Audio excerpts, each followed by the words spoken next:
62, the guitar is the Fender Jaguar. One of Fender's most unique, radical, small, and special designs to ever come out of the factory. This guitar was given a birth. And again, the year of 62, lived a short life to 75 before it was discontinued. Thank goodness it's been brought back to us for all of us players to enjoy. So thanks for joining us. Click like, subscribe, click that bell if you like this content.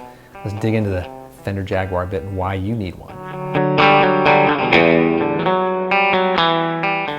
So surf rock is on the rise. This rock and roll fever is not going away anytime soon, it seems, and Elvis has conquered the country. Now these other bands are starting to pop up, and old Leo Fender and some of his disciples had some ideas on how to freshen up this thing. So they came out with a guitar built for the future. And whenever they came up with these new guitars, I think they sort of thought as this is going to be the future of the guitar. Like the Jazzmaster and Jaguar, this is going to be it. This will get rid of the Stratocaster, the Telecaster's gone. We don't need those much anymore. Well, this new thing. So this guitar is unique in so many ways, but let's get into the basics of all the little parts and why you might want to actually have one in your collection. First off, it's got a short scale. This guitar plays very differently, and it sort of encourages you to play differently too as a guitar player. It's got a snappier sound to it. The pickups are on fire. They've got a really great bright attack.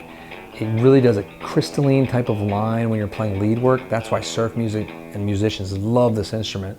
You can really dig, and it's got that sort of almost breakup, especially that bridge pickup. It's awesome.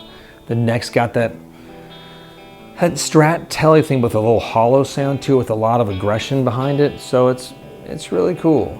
But what's really neat is when you get into all the actual ergonomics of this guitar. And of course they had to pad it up with lots of chrome fittings like a perfect 1962 Cadillac. So let's dig into what makes this guitar a little bit special. So it shares a dual circuit setup.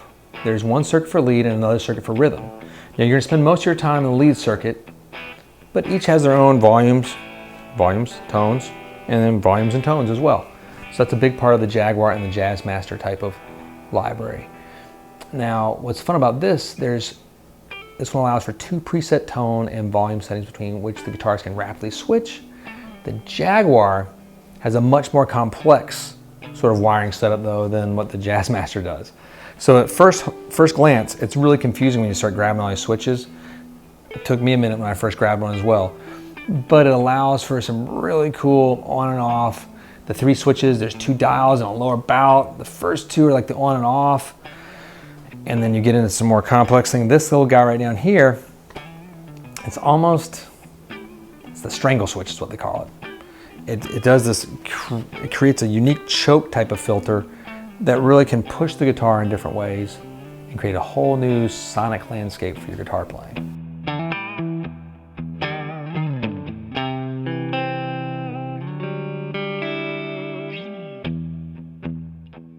So this old strangle switch, it's called a high pass filter for the technocrats out there.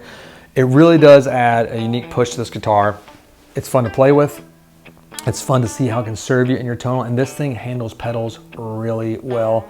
It's fun to play on a pedal board, and I don't like pedals very much, but it's a unique little ride when you're doing that. The other unique thing that was added was this fantastic mute.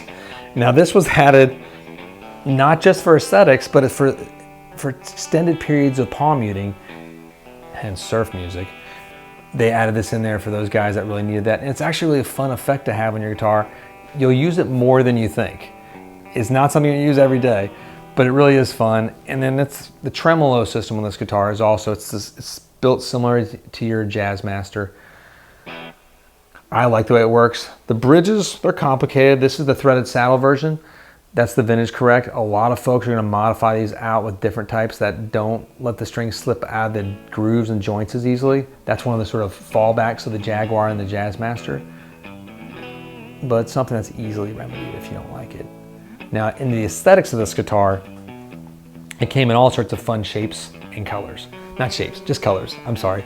Giant headstock, so you got that logo, bam, it's very visible with a slightly shorter scale length too. So it even seems more exaggerated in the size. Again, all the chrome outfittings, there's chrome, chrome, chrome, chrome, and then more chrome. Even chrome around the mute. It's got the offset body shape. It fits super comfortably. It's a light guitar, and it's a ton of fun to play. Something I highly recommend. If you haven't played one, get your hands on one. I particularly like the single coil variations of them. They have all sorts of different versions, but I love that vintage sort of sound. And again, the attack is something you don't really understand until you get your fingers on it. And it's fun to see how this instrument, started with surf music.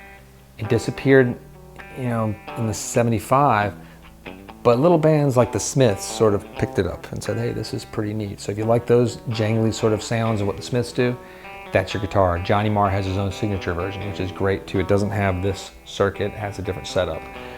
Then it also became a favorite of the alternative indie sort of punk scene as well, from cats like Tom Verlaine, Thurston Moore, this unknown artist named Kurt Cobain. Really got into these as well. So and then it went further and further in. You're gonna see this in the hard rock, sort of grungy type of period, because it does handle gain really well, and it sort of cuts through like a little mini chainsaw. So if you're playing with a lot of distortion, this could be your guitar too. So thanks for checking it out. I love the Jaguars. If you haven't tried one again, just get your hands on one. It's tons of fun. They're super cute. And shell pink. There's nothing better than that in my opinion. Casino Guitars, Baxter Clement. Thanks for joining us once more. Signing out.